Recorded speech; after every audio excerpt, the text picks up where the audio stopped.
हम सब जानते हैं ब्रिगेडियर राजेंद्र सिंह जी की कंट्रीब्यूशन के बारे में, कैसे उन्होंने कश्मीर को बचाया। और उसी बचाने की दौड़ में एक बहुत ही इंपॉर्टेंट बैटल हमारे सामने आती है दोस्तों, जिसे हम कहते हैं बैटल ऑफ गढ़ी। आज उसके बारे में जानने के लिए हम बैठे हैं ब्रिगेडियर डॉक्टर विजय सागर धीमान जी के साथ, और आज हम उनसे जानेंगे बैटल ऑफ गढ़ी के वो राज, वो बातें जो कम लोग ही जानते हैं। आइए मिलते हैं ब्रिगेडियर साहब से। नमस्कार sir. Thank you very much. देखिए, आपने बैटल ऑफ गढ़ी का ये जो सब्जेक्ट छेड़ा है ये बहुत ही इंपॉर्टेंट है, क्योंकि ब्रिगेडियर राजेंद्र सिंह जब 22 तारीख को शाम को बारामूला पहुंचते हैं तो 23 को सुबह जब वो चल रहे हैं सड़क के ओवर बारामूला से मुजफ्फराबाद, क्योंकि खबर यही मिली है कि रेडर्स जो है पाकिस्तानी आर्मी जो है वो मुजफ्फराबाद से बाई रोड 10 लश्कर उनके चले हैं। 6 लश्कर इस रोड पे हैं, 2 नॉर्थ में तत्वाल पे हैं, 2 गुलमर्ग की तरफ। तो 6 लश्कर मीन्स 600 गाड़ियां, अपना 6000 आदमी उसमें बैठे हुए हैं। तो ये सब सड़क पे आ रहे हैं, और अगर ये दिल्ली श्रीनगर पहुंच जाते हैं तो ये एयरपोर्ट को कैप्चर कर लेंगे, श्रीनगर टाउन को कैप्चर कर लेंगे, जो भी लूटपाट मचाएंगे वहां पे, प्लस महाराजा हरि सिंह को कैप्चर करेंगे ताकि उनसे इंस्ट्रूमेंट ऑफ फिक्सेशन साइन करा सकें या उनकी असैसिनेशन कर दें।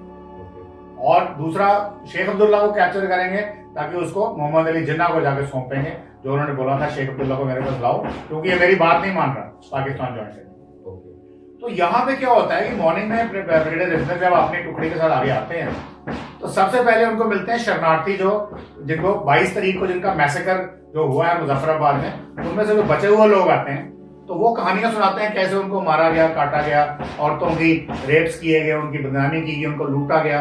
फिर अपने जो कर्नल नारायण सिंह थे वो कैसे उनकी डेथ हो गई। फिर वहाँ के जो वजारत थे मेहता दुनीचंद, जो 4 जैक के जो थे कर्नल थे, उनके डिसेंडेंट थे, तो वो सब कहानियां सुनी। फिर उसके बाद 4 जैक के कुछ रेमिनेंट्स आते हैं, कुछ लोग भागते हुए बताते हैं कि वहाँ पे सिचुएशन क्या है, और वो फिर देखते हैं गाड़ियां सामने से आ रही हैं। तो उन्होंने इमीडिएटली कैप्टन पृथ्वी सिंह को बोला कि आप अपने साथ 2 प्लेटून्स लेके जाइए। तो ये जो गढ़ी जगह का, ये गढ़ी आजकल को गढ़ी दुपट्टा बोलते हैं, अगर आप गूगल अर्थ पे जाएंगे तो अभी यहाँ पे काफी हैबिटेशन हो गई हुई है, मैंने नक्शे निकाले थे वहां में से। तो वहां पे एक जगह है जहाँ पे जेलम के साथ रोड है, रोड छोटी है, सिंगल गाड़ी जाती है आगे पीछे, और आगे पीछे कोई और जगह नहीं है जहां से आप निकल सकें। यानी कि एक किस्म का वो डिफाइड समझ लीजिए या बॉटलनेक समझ लीजिए। और वहां पे उन्होंने 2 प्लेटून, एक प्लेटून खुद लगाई एक साइड में, और दूसरी एक सूबेदार दूनीचंद है, उनकी प्लेटून एक तरफ पहाड़ी पे लगाई, और वहां पे उनको बोला कि आप मशीन गन से फायर करिए और कोई भी गाड़ी आगे नहीं आनी चाहिए। और सूबेदार दूनीचंद ने बड़ा अच्छी तरह से डिप्लॉयमेंट किया और उन्होंने वहां पे फायरिंग करनी शुरू की। और ये सब अकाउंट हमें देते हैं जो उस वक्त सिपाही नरसिंह देव जमाल थे, ये कोट पलवाल में रहते हैं, अभी भी है, 95 ईयर्स की उम्र है, और ये उस वक्त वहां पे क्लर्क थे उसके साथ। यानी कि उस वक्त रेगुलर फोर्स थी नहीं, तो क्लर्क जो भी मिले, गार्ड्स वार्ड सारे, तो ये भी उस पार्टी में थे। तो ये सारा बताते हैं कि सूबेदार दूनीचंद ने किस तरीके से लड़ाई की और उनको रोका। दूसरी तरफ आपके कैप्टन पृथ्वी सिंह थे, उनके बेटे कल राजेंद्र सिंह है, वो हमारे साथ जम्मू में है, वो अपने फादर की कहानी बताते हैं और लिखा हुआ डॉक्यूमेंटेड है। तो कैप्टन पृथ्वी सिंह एक बड़े जांबाज योद्धा थे।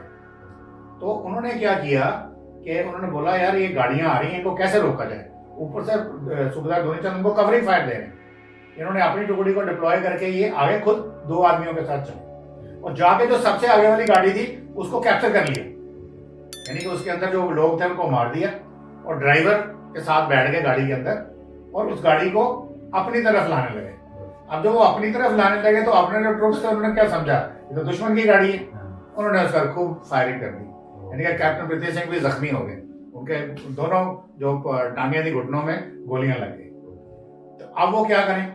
अब उस जवाज आदमी ने क्या किया, अपनी वर्दी उतारी, अपनी व्हाइट टी शर्ट खोली और अपनी जो बंदूक की बेनेट था उसके उठा के ऊपर किया ताकि उनको पता चले कि भाई अपना आदमी है। और तब तक वो गोलियां तो लग चुकी थी और शायद उनके साथ में जो ड्राइवर था वो भी मारा जा चुका था। फिर उन्होंने उस गाड़ी को, क्योंकि सिंगल रोड थी, गाड़ी को इस तरीके से रोका टेढ़ा करा करके कि उधर से उस गाड़ी को क्लियर करना मुश्किल हो जाए, उसके टायर बस्ट कर, ताकि अगर ये सारे जवान जो उनके पता था थोड़े जवान है, अगर ये ओवर पावर हो जाते हैं, वो 6000 लोग आ रहे हैं, तो कम से कम वो इस गाड़ी को निकाल देंगे, क्लियर कर देंगे। और उसको गाड़ी को ऐसे करके उसने लगाया, टायर बर्स्ट किए कि इसको कम से कम क्लियरेंस में कम से कम 2-4 दिन लगे। तो वो अपने अपनी यानी कि जान की परवाह न करते हुए वो करा। तो नेचुरली वो जब पता चला तो उनको इवैक्यूएट किया गया, तो उन्होंने जाके ब्रिगेडियर राजेंद्र को पूरी रिपोर्ट दी क्या हुआ। मीनवाइल ये जो दोनों टुकड़ियां थी ये लड़ रही हैं और ये सारा दिन लड़ती रही। और वो जो लोग गाड़ियों में आ रहे थे, क्योंकि वो नंबर में बहुत ज्यादा थे, तो गाड़ियों से निकल के वो पहाड़ियों पे चढ़ना शुरू हो जाते। अब वो जब पहाड़ियों पे चढ़ेंगे तो क्योंकि वो भी पश्तून थे, बेसिकली पाकिस्तानी आर्मी के सोल्जर्स थे, ऊपर चढ़ के उन्होंने पीछे से उनके ऊपर हमला किया। वो कितनी देर टिकते। तो सिपाही नरसिंह देव जो रिटायर्ड पुलिस ऑफिसर हैं और साहित्य अकेडमी अवार्ड विनर हैं, उनकी लफ्जों में वो बोलते हैं कि महाराज तारा जितनी तक लपट है ना उतनी तरह लड़ते रहे। यानी कि जब तक वहां पे रात को स्टार नजर नहीं आया, मीन्स कि सारा दिन लगे थे, सारा दिन रोक के रखा। तो ये थी बैटल ऑफ गढ़ी और इसमें सारे आदमी डेसिमेट हो गए, कोई जिंदा नहीं बचा, सिर्फ एक कैप्टन पृथ्वी सिंह, क्योंकि उनको इवैक्यूएट किया था, तो दोनों टांगों पे गोलियां लगी थी। और ये सिपाही नरसिंह देव जो थे ये इसलिए बचे क्योंकि इनको प्रिजनर ले लिया गया और बाद में ये रिपैट्रिएट हो गया वापस। तो वो एक क्लासिकल बैटल थी जो पूरे दिन के लिए रोका। अब ये बैटल जो है, अगर हम इतिहास में जाते हैं तो हमें बैटल ऑफ सारागढ़ी मिलती है, जो उसके बराबर की बैटल है, अगर आपने सुना हो सारागढ़ी फिल्म देखी। इसके अलावा एक बैटल ऑफ थर्मोपली है ग्रीक्स के, और वो थी बीसी एरा में, 300 कुछ बीसी में। तो उस वहां पे भी क्या हुआ या सारागढ़ी में क्या हुआ, तो ये वाली जो थी बिल्कुल उसी लेवल की बैटल है कि थोड़े से लोग थे, बड़ी फोर्स को उन्होंने रोक के रखा एंड तक और उनको हमला नहीं करने दिया, और जब तक वो जिंदा रहे उनको आगे नहीं आने दिया। और वो नहीं आने से उतना टाइम भारतीय सेना को मिला ताकि वो कश्मीर में जाए और कश्मीर को बचा सके। और इसलिए कश्मीर आज आपका मुकुट है, भारत का ताज है, और उस ताज के ये हीरे हैं ब्रिगेड कैप्टन पृथ्वी सिंह, सूबेदार दूनी चंद, सिपाही नरसिंह देव जम्वाल और कई सारे वो सारे जो 30-40 जवान थे जिन्होंने अपनी शहादत दी, जान दी। अब आज हमारे पास उनके नाम नहीं है, पर हम उनको निकालेंगे नाम, बिकॉज वो नाम आर्मी हेडक्वार्टर के जो आर्काइव्स हैं उसमें मिलेंगे, और हम उनके भी जो बहादुरी उसके किस्से सब आपके साथ लाएंगे। तो डोगरा वैलर जो है उसको आपने पहचानना है, अपने बच्चों को बताना है, नेक्स्ट जनरेशन को बताना है कि डोगरा वैलर इतना इंपॉर्टेंट है।